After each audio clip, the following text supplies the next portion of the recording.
शिवसेना बघायची आमची। तेरे जैसा यार कहाँ ऐसा याराना।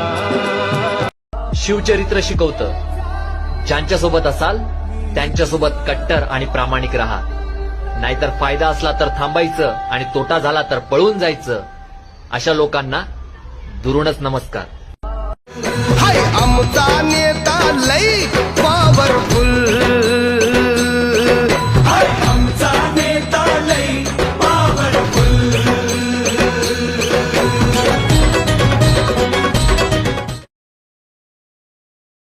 तुम्ही किती अंदाज लावा, इथं लीड भेटल तिथं लीड भेटल, पण एक गोष्ट लक्षात ठेवा, फितूर झाले ना लाख तरी पण झुंज आम्ही शेवटपर्यंत देणार। छातीत ठोकून विरोधकांना सांगा, शेवटी विजयाचा गुलाल आम्हीच उधळणार। #फिक्स खासदार।